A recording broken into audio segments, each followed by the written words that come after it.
پہلا تسلنیکیوں اور اس کا دوسرا باب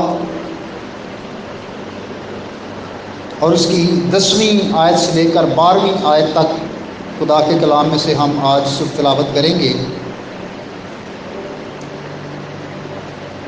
حوالہ میں ایک بار پھر سے بتا دیتا ہوں، پہلا تسلنیکیوں اس کا دوسرا باب اور 10ویں آیت سے 12ویں آیت تک یوں لکھا ہے، تم بھی گواہ ہو اور خدا بھی کہ تم سے جو ایمان لائے ہو ہم کیسی پاکیزگی اور راست بازی اور بے عیبی کے ساتھ پیش آئے۔ چنانچہ تم جانتے ہو کہ جس طرح باپ اپنے بچوں کے ساتھ کرتا ہے اسی طرح ہم بھی تم میں سے ہر ایک کو نصیحت کرتے اور دلاسا دیتے اور سمجھاتے رہے تاکہ تمہارا چال چلن خدا کے لائق ہو جو تمہیں اپنی بادشاہی اور جلال میں بلاتا ہے۔ خدا کے کلام کا پڑھا اور سنا جانا ہم سب کے لیے باعث برکت ہو۔ میرے عزیزو، پولس رسول جب ہم اعمال کی کتاب کے 17ویں باب کو پڑھتے ہیں تو وہاں پر ہمیں اس بات کا ذکر ملتا ہے کہ پولس رسول اس شہر تسلنیکے میں آیا، اور جب وہ تسلنیکے میں آیا تو وہاں پر یہودیوں کا ایک عبادت خانہ تھا، اور جیسے پولس کا سٹائل تھا، اس کا انداز تھا کہ وہ عبادت خانوں میں چلا جاتا تھا اور وہاں پر جا کر لوگوں کے ساتھ خدا کے کلام کی بات چیت کرتا تھا۔ لکھا ہے کہ وہ 3 ہفتے 3 سبت تک وہ کیا کرتا رہا، ان کے پاس جاتا اور پرانے عہد نامے کے بارے میں ان سے بحث کرتا، ان سے سوال و جواب کرتا، ان سے گفتگو کرتا، اور گفتگو کرنے کا مقصد کیا تھا کہ وہ پرانے عہد نامے کی جو پیشن گوئیاں ہیں، جو پرانے عہد نامے کی سچائیاں ہیں، جو یسوع مسیح کے بارے میں پرانے عہد نامے میں وعدے کیے گئے تھے، وہ اس کے معنی کھول کر اور دلیلیں پیش کر کے اس بات کو ان پر واضح کرتا کہ یسوع مسیح کا دکھ اٹھانا اور مردوں میں سے جی اٹھنا ضرور تھا۔ اب یہودی لوگ تو اس بات کو نہیں مانتے تھے، وہ تو کہتے تھے کہ یسوع ایک باغی شخص تھا جس کو مصلوب کیا گیا ہے اور اس کو قبر میں رکھا گیا، لیکن اس کے شاگرد اس کی لاش کو چوری کر کے لے گئے اور مشہور کر دیا کہ وہ جی اٹھا ہے، حالانکہ وہ جی نہیں اٹھا۔ یہ یہودیوں کا عقیدہ تھا، اور پولس رسول ان کے ساتھ بات کرتا ہے اور ان کو بتاتا ہے کہ بھائی پرانے عہد نامے کو دیکھو، جو پیشن گوئیاں کی گئی تھیں وہ پیشن گوئیاں مسیح کی زندگی میں پوری ہوئی، اور اس کا دکھ اٹھانا، اس کا مردوں میں سے جی اٹھنا، یہ پرانے عہد نامے کے مطابق ہے، کوئی نئی بات نہیں ہے، خدا نے پہلے سے اس کے بارے میں بتا دیا ہے۔ اور ہوا یہ کہ اس میں سے کچھ لوگوں نے پولس رسول کی تعلیم کو مان لیا۔ جب وہ تسلنیکے میں تھا تو بعض نے اس تعلیم کو مان لیا، اور وہ پولس کے ساتھ جو سیلاس تھا وہ ان کے ساتھ مل گئے۔ اور رسولوں کے اعمال کی کتاب کے 17ویں باب کی 4تھی آیت میں لکھا ہے کہ ان میں سے بعض نے مان لیا اور پولس اور سیلاس کے شریک ہوئے، اور خدا پرست یونانیوں کی ایک بڑی جماعت اور بتھیری شریف عورتیں بھی ان کی شریک ہوئیں۔ اب ایک نئے شہر میں گئے ہیں، 3 ہفتے تک وہاں پر سوال و جواب کیے ہیں، دلیلیں پیش کی ہیں، ان کو سمجھایا ہے، اور بیسیکلی تو خدا کے لوگوں کا یہی کام ہے کہ وہ معنی کھول کر دلیل دے کر لوگوں کو سمجھائیں، اور پولس نے وہاں پر کیا۔ لیکن یہودی لوگ اس بات سے بڑا حسد کرتے تھے، اور انہوں نے کچھ لڑائی جھگڑے والے لوگوں کو، جو بدماش، بائبل میں لکھا ہے کہ کچھ بدماشوں کو انہوں نے اپنے ساتھ ملا لیا، اور وہ پالوس پر اور باقیوں پر ظلم کرنا چاہتے تھے، لیکن انہوں نے کیا کیا کہ راتوں رات پالوس کو وہاں سے نکال دیا۔ اب پالوس وہاں پر دوبارہ نہیں گیا، لیکن جو خدمت پالوس وہاں پر کر کے آیا، جو کلیسیا پالوس رسول کے وسیلہ سے قائم ہوئی، جب پالوس رسول کو اس کلیسیا کی اطلاع ملی، جب پالوس رسول کو اس کلیسیا کے بارے میں پتہ چلا، تو اس بات سے بہت خوش ہوا کہ جس کلیسیا میں ہم نے منادی کی تھی، جس کلیسیا کو ہم نے خدا کا کلام سنایا اور سکھایا تھا، اب وہ کلیسیا ایمان میں ترقی کر رہی ہے۔ اور اب تسلنیکیوں کے خط کے پہلے باب کی اگر 8ویں آیت کو دیکھیں تو لکھا ہے کہ وہ کہتا ہے، کیونکہ تمہارے ہاں سے نافقت مقدونیہ اور اخیا میں بھی خداوند کے کلام کا چرچا پھیلا ہوا ہے، بلکہ تمہارا ایمان جو خدا پر ہے ہر جگہ ایسا مشہور ہو گیا ہے کہ ہمارے کہنے کی کچھ حاجت نہیں، یعنی کچھ ضرورت ہی نہیں کہنے کی، کہ جو تمہارا ایمان ہے یہ تو بڑا مشہور ہو گیا ہے، لوگوں کو پتہ ہے، دوسری کلیسیاؤں کو بھی پتہ ہے، دوسرے شہروں کے لوگوں کو بھی پتہ ہے کہ جو تسلنیکے کے لوگ ہیں یہ ایمان میں دن بدن بڑھ رہے ہیں۔ ایسے میں پالوس رسول ان پر اس بات کو واضح کرتا ہے کہ جب ہم تمہارے درمیان رہے تو ہم کیسے رہے تھے۔ وہ اس سے پہلے اپنے آپ کے بارے میں ماں کی مثال کو استعمال کرتا ہے کہ جیسے ماں اپنے بچوں کو نرمی سے پالتی ہے، ہم بھی نرمی کے ساتھ تمہارے ساتھ رہے تھے۔ اگر آپ دوسرا باب اور اس کی 7ویں آیت کو دیکھیں تو لکھا ہے کہ بلکہ جس طرح ماں اپنے بچوں کو پالتی ہے، اسی طرح ہم تمہارے درمیان نرمی کے ساتھ رہے۔ لیکن صرف نرمی نہیں ہے، اگر صرف نرمی ہو اور ہر غلطی، ہر ناجائز بات، ہر ناجائز خواہش اور ناجائز حرکت پر بھی اگر آپ صرف نرمی اختیار کریں گے تو پھر بیلنس نہیں رہے گا۔ مطلب ہر چیز اور ہر معاملے کو نرمی سے آپ نہیں حل کر سکتے، بلکہ کچھ جگہوں پر ہمیں سختی بھی کرنی پڑتی ہے۔ اس لیے پالوس رسول نے کہا کہ ہم ماں کی طرح تو نرمی سے رہے، لیکن پھر آگے چل کر وہ کہتا ہے کہ ہم باپ کی طرح تمہیں سمجھاتے بھی رہے۔ اگر 10ویں آیت کو دیکھیں تو یہاں پر وہ کہتا ہے کہ تم خود اس بات کے گواہ ہو اور خدا بھی گواہ ہے۔ اور یہ بڑی بات ہے کہ انسان بھی کہے کہ ہاں یہ بات ٹھیک ہے، ہم اس بات کی گواہی دیتے ہیں، اور خدا بھی اس بات کی گواہی دے۔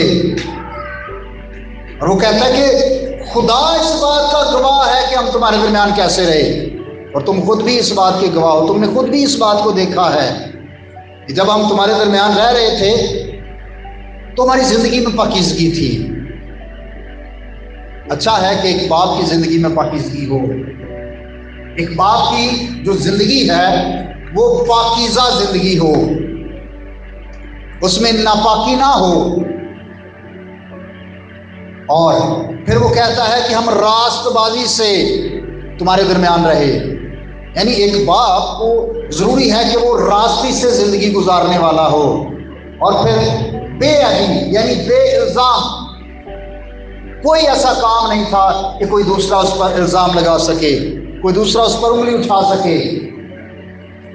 اور کہتا ہے کہ ہم تمہارے درمیان ایسے رہے ہیں، اور کیا کرتے رہے ہیں کہ جس طرح باپ اپنے بچوں کے ساتھ کرتا ہے، ہم نے بھی تم میں سے ہر ایک کے ساتھ ویسا کیا ہے۔ کسی ایک کے ساتھ نہیں، کسی دو کے ساتھ نہیں، کسی خاص گروپ کے ساتھ نہیں، کسی خاص ایک ٹولے کے ساتھ نہیں۔ وہ کہتا ہے ہر ایک کے ساتھ ہم نے 3 کام کیے ہیں۔ پہلی بات وہ کہتا ہے کہ ہم کیا کرتے رہے؟ نصیحت کرتے رہے۔ ایک باپ کا یہ کام ہے کہ وہ اپنے بچوں کو نصیحت کرے۔ پالوس رسول کلیسیا کا روحانی باپ ہوتے ہوئے ان کو نصیحت کرتا تھا۔ آج کلیسیا کا پاسبان وہ کلیسیا کا روحانی باپ ہوتے ہوئے نصیحت کرتا ہے۔ جب میں بحیثیت پاسبان کسی بات کی نصیحت کرتا ہوں تو وہ خدا کا حکم ہوتا ہے، اور اگر نصیحت نہ ہو تو پھر یہ بالکل ایسے ہی ہے جیسے باڑ ہم لگاتے ہیں نا، تو وہ اس کی کوئی شاخ ادھر کو نکل جاتی ہے، کوئی ادھر کو نکل جاتی ہے، کوئی اوپر کو نکل جاتی ہے، کوئی نیچے کو نکل جاتی ہے، لیکن مالی کیا کرتا ہے؟ اس کی کانٹ چھانٹ کرتا ہے۔ جب باڑ کی کانٹ چھانٹ ہوتی ہے تو جتنی ایکسٹرا اور غیر ضروری ٹہنیاں ہوتی ہیں، شاخیں ہوتی ہیں، ان کو کاٹ دیا جاتا ہے۔ اس کے بعد باڑ کیسی لگتی ہے؟ خوبصورت۔ تو بیسیکلی مالی جو ہے وہ باڑ کی ایک طرح سے یہ نصیحت سمجھیں، اس کی کانٹ چھانٹ سمجھیں، اور اگر کسی کی کانٹ چھانٹ نہ ہو تو وہ بے ترتیب بڑھتا چلا جائے گا، اس کی زندگی میں بے ترتیبی ہی چلتی رہے گی۔ اس لیے اچھا ہے کہ کوئی ہمیں نصیحت کرنے والا ہو۔ جن لوگوں کو کوئی نصیحت کرنے والا نہیں ہوتا وہ لوگ زندگی میں کبھی کامیاب نہیں ہوتے، وہ زندگی میں رسوا اور خواری کی زندگی گزارتے ہیں۔ کیوں؟ کیونکہ ان کو کوئی نصیحت کرنے والا ہی نہیں ہے۔ وہ ایسے باغ کی طرح ہے جس کا کوئی مالی نہ ہو، اور وہ باغ اجڑ جاتے ہیں۔ اس کو کوئی ادھر سے آئے گا نوچے گا، ادھر سے آئے گا نوچے گا، ادھر سے آئے گا نوچے گا۔ کیوں؟ کیونکہ کوئی مالی نہیں ہے، کوئی نصیحت کرنے والا نہیں ہے۔ اور اگر ایک باپ اپنے بچوں کو نصیحت نہیں کرتا، اس کے بچے وہ گناہ کی راہ پر جائیں گے۔ پالوس رسول نے بطور روحانی باپ کلیسیا کو ہمیشہ نصیحت کی، اور کلیسیا نے بھی نصیحت کو مانا۔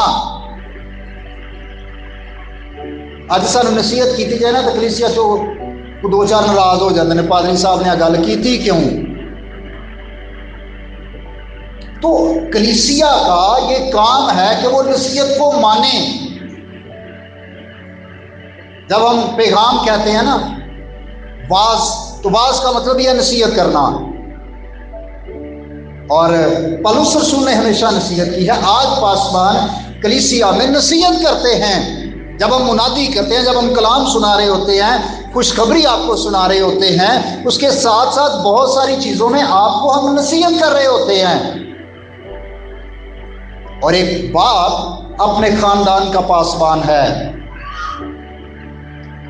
ایک باپ اپنی فیملی کا پاسبان ہوتے ہوئے اس کا کام ہے کہ جہاں پر وہ دیکھتا ہے، جہاں پر وہ ضرورت محسوس کرتا ہے، وہ ہمیشہ نصیحت کرنے والا ہو۔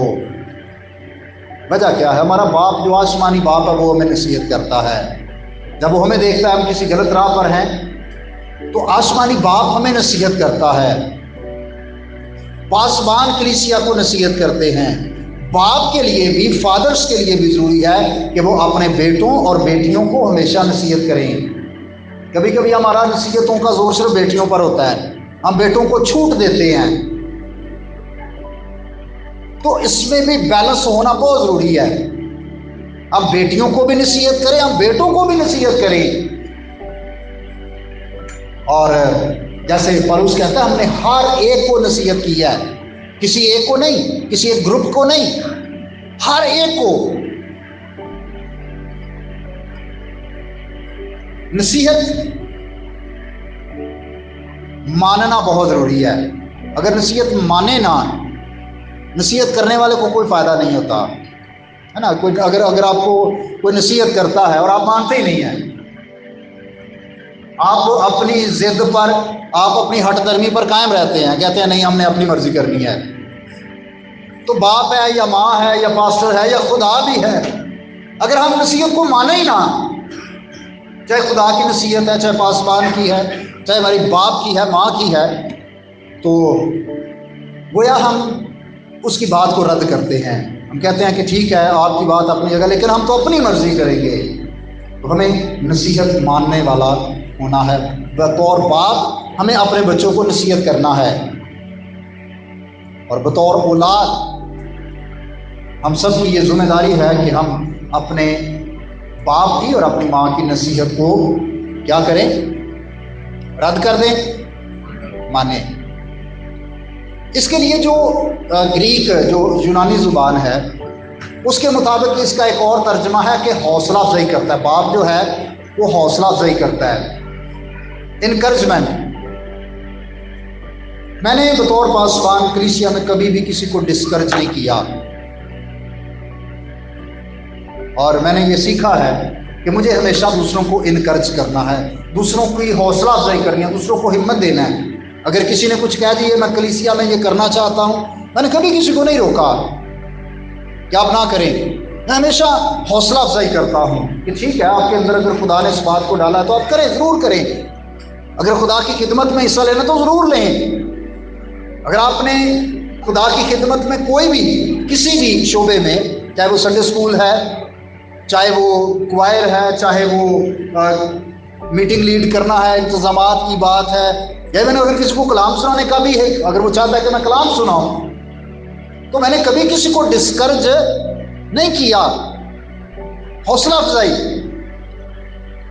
اور آپ حیران ہوں گے کہ جو اعمال کی کتاب میں برناباس ہے اس کو حوصلہ افزائی کا بیٹا کہا گیا ہے. وہ اس کا ترجمہ جو اعمال کی کتاب میں نصیحت کا، لیکن ایکچولی اس کا مطلب ہے وہ حوصلہ افزائی کرنے والا تھا. آپ کو پتا ہے پالوس رسول پالوس بننے سے پہلے کیا تھا؟ اس کا نام کیا تھا؟ ساؤل. اور جب وہ تبدیل نہیں ہوا تھا تو وہ کیا کرتا تھا؟ کلیسیا کو تنگ کرتا تھا. کتنا تنگ کرتا تھا؟ بیل بجا کے دوڑ جاتا سی. یہ بھی تو ایک تنگ کرنا ہے نا. یہ اس سے کچھ بڑھ کر کرتا تھا، پکڑواتا تھا، قید کرواتا تھا، یہاں تک کہ ان کو مروانے میں بھی وہ اپنا کردار ادا کرتا تھا. اسطیفنس جو مسیحیت کا پہلا شہید ہے، اس کو مارنے کے لیے لوگوں کو اکسایا پالوس نہیں تھا، اس وقت اس کا نام ساؤل تھا. جب اس کی تبدیلی ہوئی، جب یہ بدل گیا، جب مسیح اس پر ظاہر ہوئے اعمال کی کتاب کے نامہ باب میں، تو پھر یہ کچھ وقت تو دمشق میں رہے، کیونکہ یہ دمشق جا رہے تھے نا، وہاں پر سے لوگوں کو گرفتار کرنے کے لیے. رستے میں مسیح سے ملاقات ہو گئی، اس کو دمشق لے گئے، اس کی آنکھیں بند ہو گئی، 3 دن تک وہ دیکھ نہیں سکا. پھر حنانیہ نے دعا کی، اس کی آنکھوں کے چھلکے اترے. کچھ وقت وہ دمشق میں رہا.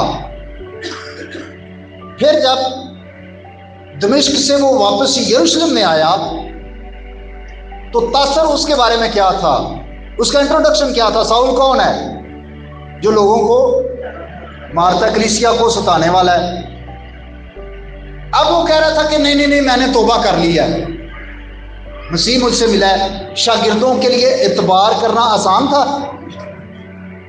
وہ تو سوچ سکتے تھے کہ ہونا ساڑی جاسوسی کرنا ہے.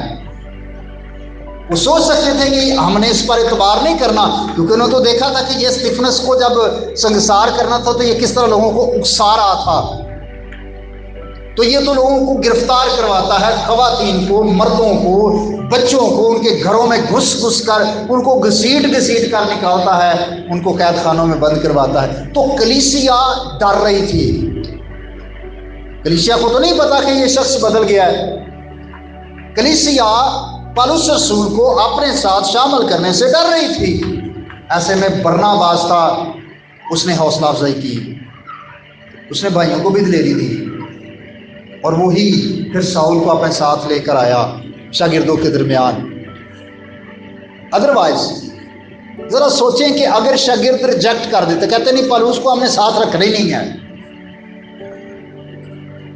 حالات شاید کچھ فرق ہوتے. لیکن یہ حوصلہ افزائی کرنے والا شخص تھا جو دوسروں کو لے کے آیا. بعد میں آپ اعمال کی کتاب کو دیکھیں، آپ کو پالوس کا زیادہ ذکر ملے گا، برناباس کا کم ذکر ملتا ہے. آپ کو زیادہ پالوس کی خدمت کے بارے میں پتہ چلے گا. برناباس بھی ساتھ ساتھ تھا. لیکن یہ کیسا شخص ہے جو دوسروں کی حوصلہ افزائی کرتا ہے، آگے بڑھنے میں دوسروں کی مدد کرتا ہے. تو یاد رکھیے کہ ایک باپ بھی ہمیشہ اپنے بچوں کی اس طور سے حوصلہ افزائی کرتا ہے کہ اس کے بچے آگے بڑھیں. دنیا میں واحد وہ شخصیت آپ کا باپ ہے جو چاہتا ہے کہ میرے بچے مجھ سے زیادہ ترقی کریں، اور دنیا میں کوئی شخص آپ کی ترقی سے خوش نہیں ہوگا. آپ جہاں پر کام کر رہے ہیں آپ دیکھ لیں آپ کی پروموشن ہوگی، باقیوں کی نہ ہو، صرف آپ کی ہو جائے، کتنے خوش ہوں گے؟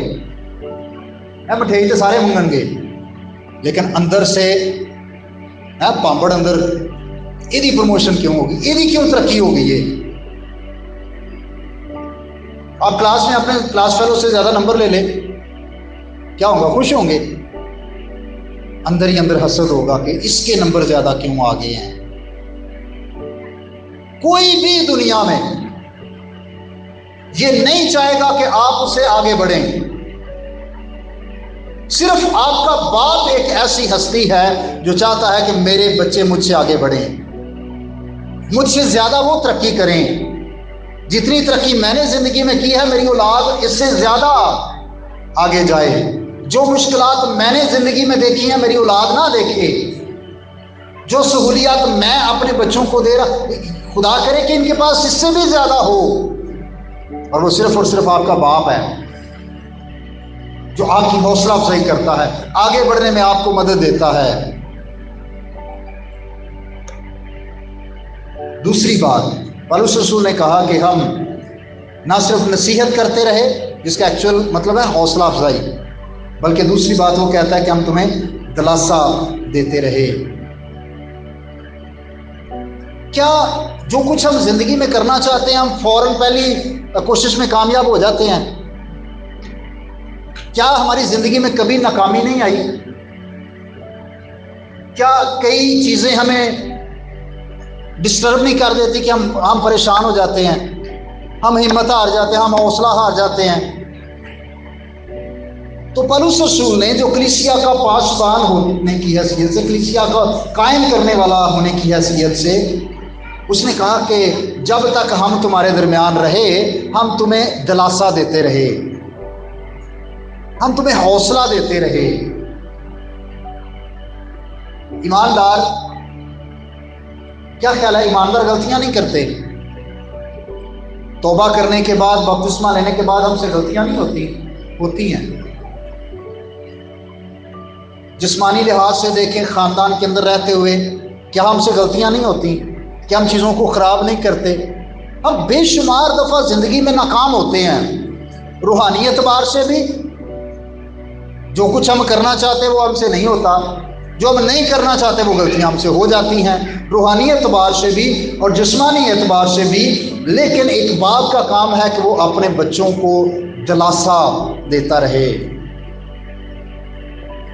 سارے بچوں کے نمبر گھٹ آ جان کے اسی دلاسا نہیں دیتے، اسی ہور کریٹیسائز کرنے ہاں، وہ ویکھی اپنی پپو کے منڈے ویکھی کنے نمبر لینے انہیں، وہ فلانے نو ویکھے، فلانی نو ویکھے، فلانے دے بچے نو۔ اب وہ کیا ہوتا ہے کہ وہ بجائے اس کے کہ وہ کچھ بچہ حوصلہ پکڑے، وہ اور زیادہ ہمت آتا ہے، وہ سمجھتا ہے کہ میں کچھ بھی کرنے کے لائق، اور اگر کسی بچے کے ذہن میں یہ بات بیٹھ جائے کہ میں کچھ کرنے کے لائق نہیں ہوں اور میرے باپ کی نظر میں تو دوسروں کی بچے اچھے ہیں، ہم تو ہیں ہی برے، وہ بچے احساس کمتری کا شکار ہو جاتے ہیں۔ مت کمپیریزن کیا کریں، کیوں؟ خدا نے ہر ایک شخص کے حالات فرق ہیں، ہر ایک خاندان کے حالات فرق ہیں، ہر ایک خاندان کی مشکلات فرق ہیں، ہر ایک بچے کی جو کیپیسٹی ہے وہ فرق ہے، جو اس کے اندر صلاحیتیں ہیں وہ فرق ہے۔ ہمیں اپنے بچوں کو دلاسا دینا ہے جب وہ ناکام ہوتے ہیں زندگی میں، کسی بھی جگہ پر، کسی بھی موڑ پر، کسی بھی کام میں۔ اور اس وقت آج کے دور میں نوجوانوں کے لیے، بچوں کے لیے، بچیوں کے لیے بہت زیادہ مشکل ہوتی ہے۔ اور ایک بیٹی سے میری بات ہوئی تو ابھی وہ 3rd ایئر میں ہے، تو اس نے کہا، وہ کہتے میرا پڑھنے کو دل ہی نہیں کرتا۔ میں نے کہا کیوں؟ میں نے کہا آپ کو پڑھنا چاہیے، محنت کرنی چاہیے، ہم تو پیپر ہونے والے ہیں۔ اس نے کہا کہ میں نے اتنی محنت کی، اتنے اچھے پیپر دیے، یہ کیا وہ کیا، کرونا کی میں جو 3 پیپر ہوئے اور یہ وہ، تو اس نے کہا میرے نمبر بہت تھوڑے آئے ہیں، حالانکہ میں نے بہت زیادہ محنت کی لیکن میرے نمبر جتنی میں نے محنت کی تھی، جتنی میری توقع تھی، میرے نمبر آئے تو بہت ہی کم آئے۔ اور یہ تو بہت سارے لوگوں کے ساتھ ہوا نا کہ کئیاں دے 1100 پورے ہی آ گئے، تو کئیاں دے پتہ نہیں 300 نہ کنج دے دیتے حوصلہ کر کے۔ مطلب بہت سارے اسٹوڈنٹس کے ساتھ کیا ہوا، زیادتی ہوئی۔ ایسے میں بچے جو اتنی محنت کرتے ہیں اور جب ان کو اس طرح کا رزلٹ نہیں ملتا، کیا ہوتا ہے؟ ڈسہارٹ ہوتے ہیں نا۔ ایسے میں کیا ضرورت ہے؟ دلاسا۔ ہمارا کلچر یہ ہے کہ ہم اور زیادہ اوپر سے پریشرائز کرتے ہیں۔ ایک بچہ ہے یا بچی ہے، کسی جگہ پر وہ جاب کے لیے گیا، اس نے انٹرویو دیا ہے۔ اب دیکھیں 2 ویکینسی ہوتی ہیں، 3 ویکینسیاں ہوتی ہیں، 600 بندہ لائن میں لگا ہوتا ہے۔ اگر آپ نے انٹرویو دیا، اچھا ٹیسٹ سارا، لیکن پھر بھی نہیں ملی، کیا ہوتا ہے؟ یہ ساری چیزیں آج نوجوان بچوں کو کیا کرتی ہیں؟ ڈسہارٹ کرتی ہیں۔ وہ سوچتے ہیں کہ ہم اتنی زیادہ محنت کرتے ہیں لیکن ہمیں اس کا رزلٹ جو ہے وہ اچھا نہیں ملتا۔ ایسے میں ضرورت ہے کہ ہم اپنے بچوں کو دلاسا دیں،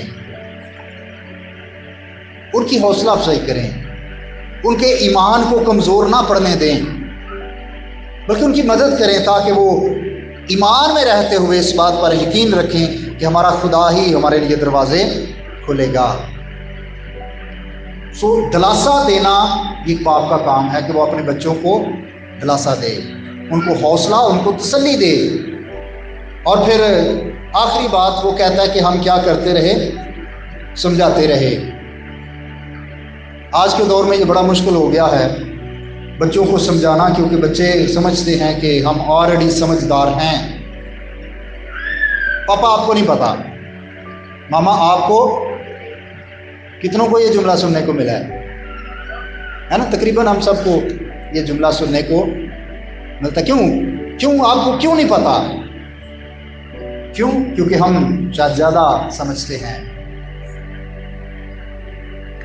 بطور باپ یا ماں، خدا چاہتا ہے کہ ہم اپنے بچوں کو سمجھائیں۔ جہاں پر وہ غلطیاں کرتے ہیں ان کو سمجھانا بہت ضروری ہے۔ کل پرسوں میرا بیٹا ہارون کہتا ہے وہ یورپ اچھا ہے، وہاں پہ تو ماں باپ اپنے بچوں کو ڈانٹ بھی نہیں سکتے، ہے نا؟ میں کیا یوٹیوب کا کمال، ہمیں بھی پتہ لگ گیا کہ اتنے نہیں ڈانٹ سکتے، اتنے تو ڈانٹتے نہیں۔ اب جہاں پر بچوں کو سمجھایا نہیں جاتا، بچوں کو ڈانٹا نہیں جاتا، بچوں کی روک ٹوک نہیں کی جاتی، اب وہاں پر ماحول کیا ہے، کلچر کیا ہے، خاندانی زندگی کا حال کیا ہے؟ برا۔ لیکن ہم خوش قسمت ابھی تک اس لحاظ سے کہ ہمارے ہاں یہ ماحول ہے کہ ہم اپنے بچوں کو غلط بات سے، غلط کام سے سمجھا سکتے ہیں، اور سمجھانا بھی چاہیے۔ خدا ہمیں سمجھاتا ہے، خدا ہمارا باپ ہے نا۔ یسوع مسیح نے ہمیں کیا سکھایا؟ جب تم دعا کرو تو کس طرح کرو؟ اے ہمارے، مطلب خدا کے بارے میں اور بہت کچھ ہو سکتا تھا کہ خدا تمہارا رب الفاظ ہے، خدا لشکروں کا خدا ہے، خدا تمہارا مالک ہے، خدا یہ ہے، خدا نہیں، ان سب سے بڑھ کر یسوع مسیح نے کہا کہ وہ تمہارا باپ ہے، اور وہ باپ ہمیں سمجھاتا ہے۔ سکھاواں گا تینوں، ہے نا؟ وہ باپ ہمیں سمجھاتا ہے، تو پھر ضرور ہے کہ ہم بھی اپنے بچوں کو غلط باتوں اور غلط کاموں پر سمجھائیں۔ اور ہم جو بچے ہیں ہمیں بھی اس بات کو سمجھنے کی ضرورت ہے کہ ہم ہمیشہ جب ہمیں سمجھایا جاتا ہے، ہماری کونسلنگ کی جاتی ہے، ہمیں کسی بات سے منع کیا جاتا ہے، منع ہو جائیں، کچھ کرنے کے لیے کہا جاتا ہے ہم کریں۔ مت یہ سمجھے کہ ہم اپنے ماں باپ سے زیادہ سمجھدار ہیں۔ کیا ہم خدا سے زیادہ سمجھدار ہیں؟ وہ ہمارا باپ ہے۔ ہم خدا سے زیادہ سمجھدار نہیں ہیں۔ اسی طرح ہم اپنے ماں باپ سے بھی زیادہ سمجھدار نہیں ہیں۔ شاید وہ ہمارے جتنے پڑھے لکھے نہیں ہو سکتے، کوئی بات نہیں، لیکن وہ پھر بھی ہیں ہم سے زیادہ سمجھدار۔ اور یہ ضرور ہے کہ بطور باپ ہم اس بات کو سمجھیں کہ ہماری اپنی زندگی جیسے پولس کہتا ہے نا پاکیزگی والی ہو، راستے کی ہو اور بے الزام زندگی ہو۔ اور پھر جب یہ ہوگا تو پھر ہمیں کیا کرنا ہے؟ اپنے بچوں کو نصیحت کرنی ہے، اپنے بچوں کو دلاسا دینا ہے اور اپنے بچوں کو سمجھانا ہے۔ مقصد کیا ہے؟ کیوں؟ 12ویں آیت کے پہلے حصے میں لکھا ہے تاکہ تمہارا چال چلن خدا کے لائق ہو۔ کیوں نصیحت کرنی ہے؟ کیوں دلاسا دینا ہے؟ کیوں سمجھانا ہے؟ تاکہ ہمارا کردار خدا کے معیار اور خدا کی مرضی کے مطابق ہو، ہمارا چال چلن ایسا ہو کہ وہ خدا کو پسند آ جائے۔ کریکٹر بلڈنگ، کردار کی بناوٹ، کردار کا بننا، ہمارا چال چلن ایسا ہو جائے کہ تم خدا کو پسند آ جاؤ۔ عزیز بھائیوں بہنوں، نوجوان بیٹوں بیٹیوں بچوں، ہم سب کو اپنی اپنی پوزیشن میں رہتے ہوئے، اپنی اپنی حیثیت میں رہتے ہوئے، اپنی اپنی جگہ پر رہتے ہوئے کلام کے اس حصے کو اپنے لیے لینا ہے۔ ہم جتنوں نے مسیح یسوع کو قبول کیا ہے، خدا ہمارا باپ ہے، اور اگر ہم نے مسیح کو قبول نہیں کیا پھر خدا ہمارا باپ بھی نہیں ہے۔ خالق ضرور ہے لیکن ہمارا کوئی شخصی تعلق اس کے ساتھ نہیں ہے۔ اگر آپ چاہتے ہیں کہ خدا آپ کا باپ ہو تو پھر یسوع مسیح کو اپنا نجات دہندہ قبول کرنا ضروری ہے، اور جب وہ ہمارا باپ ہے تو باپ ہونے کی حیثیت سے وہ ہمیں سمجھاتا ہے، وہ ہمیں دلاسا دیتا ہے، وہ ہمیں نصیحت دیتا ہے، ہمیں اس کو قبول کرنا ہے۔ مقصد کیا ہے خدا کا؟ تاکہ ہمارا کردار اور ہمارا چال چلن اس کی مرضی کے مطابق ہو، زمینی باپ کی حیثیت سے۔ خدا کا شکر ادا کریں، خدا نے آپ کو اگر اولاد بخشی ہے۔ بہت سارے لوگ اس درجے سے محروم ہیں، شادی شدہ ہونے کے باوجود وہ اس درجے سے محروم ہیں کہ کوئی ان کو ابو جی نہیں کہتا، کوئی ان کو پاپا نہیں کہتا۔ تو ہماری دعا ہے کہ خدا ایسے جوڑوں کو بھی برکت دے، اور ہم ضرور میسج کے بعد ان کے لیے دعا بھی کریں گے۔ لیکن یہ خدا نے آپ کو ایک بہت بڑا مقام دیا ہے، آپ صاحب اولاد ہیں، اپنے اس مقام کو سمجھیے اور خدا کے کلام کو مد نظر رکھتے ہوئے اپنی اولاد کی اس طور سے تربیت کیجیے کہ وہ ایمان میں قائم اور پختہ اور مضبوط ہوتے چلے جائیں۔ 3 باتیں ہم نے سیکھی ہیں، نصیحت کرنی ہے، دلاسا دینا ہے اور سمجھانا ہے۔ مقصد کیا ہے؟ ٹارگٹ ہمارا کیا ہے؟ کیوں یہ کرنا ہے؟ تاکہ ہمارا کردار بھی، ہمارا چال چلن بھی، اور پھر ہمارے بچوں کا، ہمارے بیٹوں کا اور ہماری بیٹیوں کا بھی جو چال چلن ہے، جو کردار ہے، وہ خدا اور اس کے معیار اور اس کی مرضی کے مطابق ہو۔ یہ ہمارا گول ہے، یہ ہمارا ٹارگٹ ہے کہ ہم اپنے بچوں کے کردار کو بنائیں جو خدا کے معیار کے مطابق ہو۔ اور آخر میں یہ کہنا چاہتا ہوں کہ ضرور ہے کہ اپنے باپ اور اپنی ماں کی عزت کریں، ان کی خدمت کریں اور ان کی نصیحت کو مانیں، کیونکہ یہ وہ ایک بہت بڑی ایسی رحمت ہے، یہ ایک ایسی بڑی برکت ہے کہ جب یہ سر پہ نہ ہو تو پھر بڑی اس کی کمی محسوس ہوتی ہے۔ اس لیے ان رشتوں کی قدر کیجیے عزت اور خدمت کے ساتھ، کیونکہ یہ خدا کے کلام کا حکم ہے۔ خدا آپ سب کو آج کے کلام کے وسیلہ سے برکت بخشے، آمین۔ اب تک ہمارا چینل سبسکرائب نہیں کیا تو ابھی سبسکرائب کریں اور بیل آئیکن کو کلک کر کے ہماری لیٹسٹ ویڈیوز کے بارے میں اپڈیٹ جانیں۔